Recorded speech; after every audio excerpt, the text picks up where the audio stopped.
Hello students, welcome back to my channel Shubham lecturer. Student, अगर आप 12th में हैं और आपको बोर्ड एग्जाम देना है तो मैं आपके लिए लेकर आया हूं एक मोस्ट इंपॉर्टेंट वीडियो। स्टूडेंट, इस वीडियो में हम क्लास 12 केमिस्ट्री के 32 मोस्ट इंपॉर्टेंट ऑब्जेक्टिव क्वेश्चंस को आंसर के साथ पढ़ेंगे। यानी कि पूरे केमिस्ट्री के 32 महत्वपूर्ण बहुविकल्पीय प्रश्नों को एक ही वीडियो में पढ़ेंगे, वो भी आंसर के साथ। देखिए, बहुत सारे स्टूडेंट कमेंट कर रहे थे कि सर केमिस्ट्री के इंपॉर्टेंट क्वेश्चंस पर वीडियो बनाइए, तो इस वीडियो में मैं आपको 32 जो सबसे ज्यादा अब तक आपके बोर्ड एग्जाम में पूछे जा चुके हैं उन 32 बहुविकल्पीय प्रश्नों को पढ़ेंगे। तो अगर आप 12th में हैं और बोर्ड एग्जाम आपको देना है तो इस वीडियो को आप लोग लास्ट तक देखिएगा। एक एक बहुविकल्पीय प्रश्न आपके लिए बहुत ही ज्यादा इंपॉर्टेंट है। अब चाहे आपको कुछ क्वेश्चंस पता भी हो सकते हैं तो ध्यान से पूरा क्वेश्चन देखिएगा और उसके बाद में बताइएगा कि कितने क्वेश्चन आपको पहले से पता थे। तो देखिए, पूरे केमिस्ट्री के महत्वपूर्ण प्रश्न है इस वीडियो में। तो देखिए, सबसे पहला क्वेश्चन जो हमारा है वो फर्स्ट चैप्टर से है, ठोस अवस्था से। क्वेश्चन क्या है कि फ्रैंकल तथा साटकी दोनों ही दोष प्रदर्शित करने वाला यौगिक है। यानी कि इन चारों में से कौन सा ऐसा यौगिक है जो फ्रैंकल दोष और साटकी दोष दोनों को प्रदर्शित करता है। फर्स्ट है NaCl, सेकंड है KCl, थर्ड है CSCl, फोर्थ है AgBr। तो देखिए, जो AgBr है सिल्वर ब्रोमाइड, ये एक ऐसा यौगिक है जिसमें फ्रैंकल और साटकी दोनों दोष पाया जाता है। ठीक है, तो AgBr इसका राइट आंसर होगा। ऐसे सेकंड क्वेश्चन देखिए, ग्रेफाइट है। ग्रेफाइट कौन सा ठोस है? फर्स्ट है आयनिक ठोस, सेकंड है धात्विक ठोस, थर्ड है सहसंयोजी ठोस, फोर्थ है आणविक ठोस। तो देखिए, जो ग्रेफाइट है ये एक सहसंयोजी ठोस है, तो ये थर्ड वाला ऑप्शन आपका सही होगा। तो ऐसे ही आपको सभी इंपॉर्टेंट क्वेश्चंस को पढ़ना है। हो सकता है आपको ये क्वेश्चन पहले से ही पता हो, लेकिन तब भी आपको देखना है क्योंकि बहुत सारे ऐसे क्वेश्चन आपको मिलेंगे इसमें जो आपको नहीं पता है। ठीक है, तीसरा क्वेश्चन देखिए, एक क्रिस्टलीय ठोस में होती है, यानी कि जो एक क्रिस्टलीय ठोस होता है उसके अवयवी कण किस व्यवस्था में होते हैं? फर्स्ट है दीर्घ परास्कोट, सेकंड है लघु परास्कोट, थर्ड है अनिश्चित व्यवस्था, फोर्थ है इनमें से कोई नहीं। तो एक क्रिस्टलीय ठोस में दीर्घ परास्कोट व्यवस्था पाई जाती है। यानी कि क्रिस्टलीय ठोस में जो अवयवी कण होते हैं वो दीर्घ परास्कोट व्यवस्था में होते हैं। ठीक है, अगर अक्रिस्टलीय ठोस की बात की जाए तो उसमें लघु परास्कोट व्यवस्था में होंगे। ठीक है, तो ये याद रखिएगा। अब देखिए, जो फोर्थ क्वेश्चन हमारा है ये हमारे सेकंड चैप्टर से है, विलयन से। देखिए, क्वेश्चन क्या है कि शुद्ध जल की मोलरता होती है। जो शुद्ध जल होता है इसकी मोलरता कितनी होती है? फर्स्ट है 55.56, सेकंड है 5.556, थर्ड है 0.18, फोर्थ है 0.018। तो देखिए, शुद्ध जल की जो मोलरता होती है वो होती है 55.56, यानी कि 55.56। तो ये फर्स्ट वाला ऑप्शन आपका सही होगा। समझ में आ रहा है? चलिए फिफ्थ क्वेश्चन देखते हैं। देखिए, फिफ्थ क्वेश्चन हमारा है कि निम्नलिखित में से कौन सा अणुसंख्य गुणधर्म है? इनमें से कौन सा एक अणुसंख्य गुणधर्म है? फर्स्ट है श्यानता, सेकंड है परासरण दाब, थर्ड है प्रकाशिक घूर्णन, फोर्थ है पृष्ठ तनाव। तो इसका राइट आंसर होगा ऑप्शन नंबर सेकंड, परासरण दाब। परासरण दाब जो है ये एक अणुसंख्य गुणधर्म है। ठीक है, 6 नंबर क्वेश्चन देखते हैं, किस सूत्र द्वारा मोलल उन्नयन स्थिरांक Kb की गणना की जा सकती है? यानी कि आपसे पूछा जा रहा है कि मोलल उन्नयन स्थिरांक Kb का सही सूत्र कौन सा है? फर्स्ट है m into TB into capital W अपान 1000 इंटू स्मॉल w। पहले ये जान लेते हैं ये है क्या। m क्या है?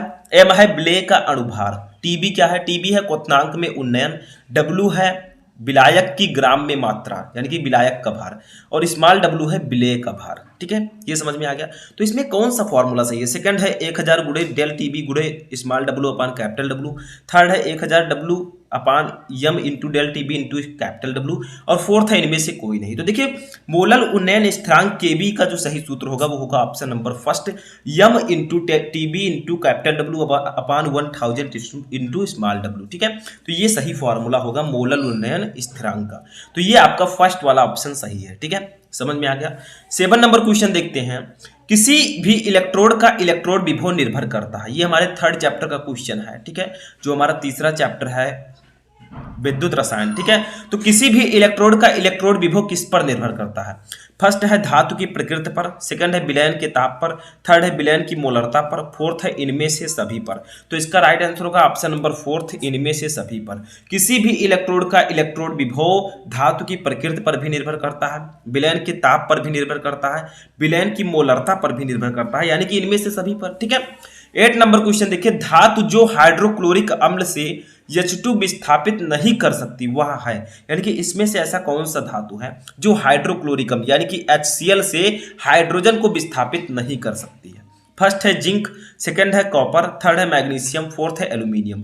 तो इसका राइट आंसर होगा option number second copper. Copper जो है ये एक ऐसा धातु है जो हाइड्रोक्लोरिक अम्ल से हाइड्रोजन विस्थापित नहीं कर सकती। ठीक है, चलिए 9 नंबर क्वेश्चन देखते हैं।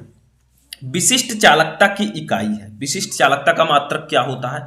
फर्स्ट है सेंटीमीटर के पावर -2 ओम इनवर्स, सेकंड है सेंटीमीटर ओम इनवर्स तुल्यांक इनवर्स, थर्ड है centimetre inverse ohm inverse, fourth है सेंटीमीटर के पावर -2 ओम।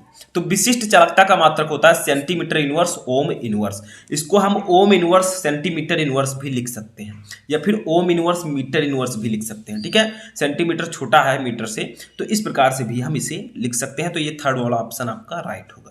चलिए नेक्स्ट क्वेश्चन देखते हैं। तो देखिए हमारा 10 नंबर क्वेश्चन है कि प्रथम कोट की अभिक्रिया के लिए वेग स्थिरांक के का समीकरण है, यानी कि प्रथम कोट की अभिक्रिया के लिए जो वेग स्थिरांक का फॉर्मूला होता है वो सही फॉर्मूला कौन सा है? फर्स्ट है k equal to 2.303 upon small t log 10 a अपन a माइनस एक्स। यहाँ पर t है समय, a है अभिकारक की प्रारंभिक सांद्रता, a माइनस एक्स क्या है? t समय पश्चात अभिकारक की सांद्रता। ठीक है, ऐसे सेकंड है k equal to 4.306 upon t log 10 a upon a minus x. Third है k equal to 2.303 upon t square log 10 a upon a minus x. Fourth है k equal to 10 upon t log 10 a upon a minus x. तो सही formula होगा प्रथम coat की अभिक्रिया के लिए वेग स्थिरांक का, वो होगा first option k equal to 2.303 upon small t log 10 a upon a minus x. ठीक है, ये सही सूत्र होगा। तो ये आप लोगों को याद रखना, इससे रिलेटेड न्यूमेरिकल्स आते हैं। 11 नंबर क्वेश्चन देखते हैं। प्रथम कोट की अभिक्रिया के लिए वेग स्थिरांक तथा अर्धायुकाल में संबंध कौन सा है? सही सूत्र क्या है? ठीक है, अभिक्रिया के वेग स्थिरांक और अर्धायुकाल में कौन सा संबंध सही है? फर्स्ट है k equal to 0.6932 upon T half. यहाँ पर टी हाफ है अर्धायुकाल, k है वेग स्थिरांक। ठीक है, सेकंड है k equal to T half upon 0.6932, third है T half equal to 0.6932 k, fourth है T half equal to k upon 0.6932। तो इसका राइट आंसर होगा option number first k equal to 0.6932 upon T half. ये आपका सही answer होगा, यही फॉर्मूला आपका सही है। ठीक है, इससे आप अर्धायुकाल भी निकाल सकते हैं, वेग स्थिरांक भी निकाल सकते हैं। 12 नंबर क्वेश्चन देखते हैं। शून्य कोट की अभिक्रिया के लिए वेग स्थिरांक का मात्रक है। शून्य कोट की अभिक्रिया के लिए वेग स्थिरांक का मात्रक क्या होता है? फर्स्ट है लीटर सेकंड इनवर्स, सेकंड है litre mole inverse second inverse, third है mole litre inverse second inverse, fourth है मोल सेकंड इनवर्स। तो शून्य कोट की अभिक्रिया के लिए वेग स्थिरांक का मात्रक होता है mole litre inverse second inverse. तो ये थर्ड वाला ऑप्शन आपका सही होगा। ठीक है, चलिए नेक्स्ट क्वेश्चन देखते हैं। देखिए 13 नंबर क्वेश्चन हमारा है कि प्रथम कोट की अभिक्रिया के लिए वेग स्थिरांक का मात्रक क्या होगा? शून्य कोट का मैंने आपको बताया मोल लीटर इनवर्स सेकंड इनवर्स, लेकिन प्रथम कोट की अभिक्रिया के लिए क्या होगा? फर्स्ट है mole litre inverse second inverse, second है सेकंड इनवर्स, थर्ड है mole inverse litre second inverse, fourth है मोल लीटर इनवर्स सेकंड। ठीक है, तो इसका राइट आंसर होगा ऑप्शन नंबर सेकंड। प्रथम कोट की अभिक्रिया के लिए वेग स्थिरांक का मात्रक सेकंड इनवर्स होता है, तो ये सेकंड वाला ऑप्शन आपका सही होगा। चलिए 14 नंबर क्वेश्चन देखते हैं। देखिए संपर्क विधि द्वारा, अब ये आपके 5वें चैप्टर का क्वेश्चन है। ठीक है, पृष्ठ रसायन से। जो 13 नंबर क्वेश्चन देखा वो रासायनिक बलगतिकी से था, चौथे नंबर चैप्टर से। ठीक है, तो ये क्वेश्चन है संपर्क विधि द्वारा H2SO4 का उत्पादन करने में प्रयुक्त उत्प्रेरक कौन सा है? यानी कि संपर्क विधि द्वारा अगर आप सल्फ्यूरिक अम्ल H2SO4, इसका नाम है सल्फ्यूरिक अम्ल, ठीक है, इसका उत्पादन करते हैं तो कौन सा उत्प्रेरक यूज करेंगे? फर्स्ट है Al2O3, सेकंड है Cr2O3, थर्ड है B2O5, फोर्थ है MnO2। तो देखिए संपर्क विधि द्वारा H2SO4 का उत्पादन करने में हम B2O5 का यूज करते हैं, इसका नाम है वैनेडियम पेंटॉक्साइड। ठीक है, वैनेडियम पेंटा ऑक्साइड। तो ये थर्ड वाला ऑप्शन आपका सही होगा। चलिए 15 नंबर क्वेश्चन देखते हैं। निम्न में द्रव विरोधी कोलाइड है, इनमें से कौन सा कोलाइड द्रव विरोधी है? फर्स्ट है गोंद, सेकंड है स्टैनिक ऑक्साइड, थर्ड है जिलेटिन, फोर्थ है स्टार्च। तो इसका राइट आंसर होगा option number second stannic oxide. इनमें से स्टैनिक ऑक्साइड जो है वो द्रव विरोधी कोलाइड है। ठीक है, चलिए नेक्स्ट क्वेश्चन देखते हैं। आर्सेनिक सल्फाइड के कोलाइडी विलयन के स्कंदन में सबसे प्रभावी विलयन है, यानी कि आर्सेनिक सल्फाइड के कोलाइडी विलयन के स्कंदन में सबसे प्रभावी विलयन कौन सा है, जिसमें आप आर्सेनिक सल्फाइड को मिला दें और वो स्कंदित हो जाए? फर्स्ट है NaCl, सेकंड है Na2SO4, थर्ड है Na3PO4, फोर्थ है BaCl2। तो इसका राइट आंसर होगा option number fourth BaCl2। Barium chloride एक ऐसा विलयन है जो आर्सेनिक सल्फाइड के कोलाइडी विलयन के स्कंदन में सबसे प्रभावी है। ठीक है, चलिए नेक्स्ट क्वेश्चन देखते हैं 17 नंबर। देखिए ये हमारे पी ब्लॉक के तत्व चैप्टर से क्वेश्चन है। देखिए एफ यानी कि फ्लोरीन, क्लोरीन, ब्रोमीन तथा आयोडीन तत्वों में विद्युत ऋणात्मकता का सही क्रम क्या है? तो देखिए इसका राइट आंसर क्या होगा? ऑप्शन नंबर फर्स्ट इसका सही होगा। यानी कि फ्लोरीन सबसे ज्यादा विद्युत ऋणात्मक तत्व है, तब क्लोरीन है, तब ब्रोमीन, तब आयोडीन। ठीक है, यानी कि फ्लोरीन सबसे ज्यादा विद्युत ऋणात्मक तत्व है इनमें से, तो ये इसका सही क्रम होगा। ठीक है, फर्स्ट वाला ऑप्शन इसका सही होगा और यही इसका सही क्रम होगा। यानी कि सबसे विद्युत ऋणात्मक है फ्लोरीन, तब क्लोरीन, तब ब्रोमीन, तब आयोडीन। ठीक है, तो ये आपका सही आंसर होगा। चलिए नेक्स्ट क्वेश्चन देखते हैं। देखिए नेक्स्ट क्वेश्चन हमारा है हीलियम का मुख्य स्रोत क्या है? जो हीलियम होता है He, ठीक है, ये एक अक्रिय गैस है, इसका मुख्य स्रोत क्या है? ये मेनली किससे प्राप्त होता है? फर्स्ट है वायु, सेकंड है मोनोजाइट रेत, थर्ड है रेडियम, फोर्थ है इनमें से कोई नहीं। तो हीलियम का मुख्य स्रोत है मोनोजाइट रेत, तो ये सेकंड वाला ऑप्शन आपका सही होगा। चलिए नेक्स्ट क्वेश्चन देखते हैं। निम्न तत्वों में लैंथेनाइड तत्व है, इनमें से कौन सा तत्व लैंथेनाइड तत्व है? तो फर्स्ट है Ra, सेकंड है Ce, थर्ड है Ac, फोर्थ है Zr। तो इसका राइट आंसर होगा option number second Ce। Ce जो है इसमें एक लैंथेनाइड तत्व है। 20 नंबर क्वेश्चन देखते हैं। क्लोरोफॉर्म प्रकाश की उपस्थिति में वायु द्वारा धीरे धीरे ऑक्सीकृत होकर क्या बनाता है? देखिए क्लोरोफॉर्म जिसका फॉर्मूला होता है CHCl3, ये प्रकाश की उपस्थिति में वायु द्वारा धीरे धीरे ऑक्सीकृत होकर क्या बनाता है? फर्स्ट है फास्जीन, सेकंड है फॉर्मिक अम्ल, थर्ड है फॉर्मिक क्लोराइड, फोर्थ है मेथिल क्लोराइड। तो देखिए क्लोरोफॉर्म प्रकाश की उपस्थिति में वायु द्वारा धीरे धीरे ऑक्सीकृत होकर फास्जीन गैस का निर्माण करता है, जो कि एक बहुत ही विषैली गैस है। ठीक है, समझ में आया? चलिए 21 नंबर क्वेश्चन देखते हैं। फास्जीन है, मैंने आपको बताया कि क्लोरोफॉर्म प्रकाश की उपस्थिति में वायु द्वारा ऑक्सीकृत होकर फास्जीन बनाता है। तो फास्जीन का फॉर्मूला क्या होता है? फास्जीन कौन सा है इनमें से? फर्स्ट है PH3, सेकंड है POCl3, थर्ड है CH2, फोर्थ है COCl2। तो देखिए इसमें से COCl2 फास्जीन है। ठीक है, इसी को हम फास्जीन बोलते हैं। PH3 जो है ये फास्फीन है, दोनों में अंतर है। ठीक है, तो ये 21 का आपका सही आंसर होगा, फोर्थ ऑप्शन। 22 नंबर क्वेश्चन देखते हैं। क्लोरोफॉर्म का प्रयोग होता है, जो क्लोरोफॉर्म हमारा CHCl3 है, जिसको हम ट्राइक्लोरोमेथेन भी बोलते हैं, इसका प्रयोग कहाँ होता है? फर्स्ट है एक कीटनाशक के रूप में, सेकंड है एक फफूंदीनाशक के रूप में, थर्ड है औद्योगिक विलायक के रूप में, फोर्थ है अवशोषक के रूप में। तो देखिए क्लोरोफॉर्म का यूज औद्योगिक विलायक के रूप में होता है, तो ये थर्ड वाला ऑप्शन आपका सही होगा। क्लोरोफॉर्म का प्रयोग औद्योगिक विलायक के रूप में होता है। समझ में आ गया? चलिए नेक्स्ट क्वेश्चन देखते हैं। अब देखिए नेक्स्ट क्वेश्चन हमारा है, अब हम ऑर्गेनिक केमिस्ट्री में जा रहे हैं, अपने कार्बनिक रसायन में। ठीक है, हाइड्रोएल्केन तथा हाइड्रोएरिन, अल्कोहल, फिनॉल, ईथर, इन सब चैप्टर में। देखिए ग्लूकोज को एथिल अल्कोहल में परिवर्तित करने के लिए प्रयुक्त एंजाइम कौन सा है? यानी कि अगर आप ग्लूकोज को C6H12O6 इसको आप अगर एथिल अल्कोहल में परिवर्तित करते हैं, यानी कि C2H5OH में, C2H5OH ये एथिल अल्कोहल है, तो कौन सा एंजाइम आप यूज करेंगे? फर्स्ट है इन्वर्टेज, सेकंड है जाइमेज, थर्ड है डायस्टेज, फोर्थ है ये सभी। तो इसका राइट आंसर होगा ऑप्शन नंबर सेकंड, जाइमेज। अगर ग्लूकोज को एथिल अल्कोहल में परिवर्तित करना है तो आपको जाइमेज एंजाइम का यूज करना होगा। ठीक है, 24 नंबर क्वेश्चन देखते हैं। ल्यूकास अभिकर्मक के प्रयोग से पहचाना जाता है, यानी कि ल्यूकास अभिकर्मक के प्रयोग से हम किसको पहचानते हैं? फर्स्ट है नाइट्रोएल्केन, सेकंड है एल्कीन, थर्ड है अल्कोहल, फोर्थ है एल्किल एमीन। तो इसका राइट आंसर होगा option number third, alcohol. Lucas अभिकर्मक के प्रयोग से एल्कोहल को पहचाना जाता है। ठीक है, जो एल्कोहल्स होते हैं। 25 नंबर क्वेश्चन देखिए। अब देखिए ल्यूकास अभिकर्मक से हम एल्कोहल को पहचानते हैं, लेकिन ल्यूकास अभिकर्मक है क्या? तो ल्यूकास अभिकर्मक है क्या? फर्स्ट है सांद्र HCl प्लस निर्जल ZnCl2, सेकंड है PDBaSO4, थर्ड है तनु HCl प्लस निर्जल ZnCl2, फोर्थ है इनमें से कोई नहीं। तो देखिए सांद्र HCl प्लस निर्जल ZnCl2 के मिश्रण को हम ल्यूकास अभिकर्मक कहते हैं, तो आपका ये फर्स्ट ऑप्शन सही होगा। समझ में आ रहा है? स्टेप बाय स्टेप एक एक क्वेश्चन को समझिए, बहुत मोस्ट इंपॉर्टेंट क्वेश्चन मैं लेकर आया हूँ। अब 26 नंबर क्वेश्चन देखिए। फॉर्मेलिन जलीय विलयन है, फॉर्मेलिन किसका जलीय विलयन है?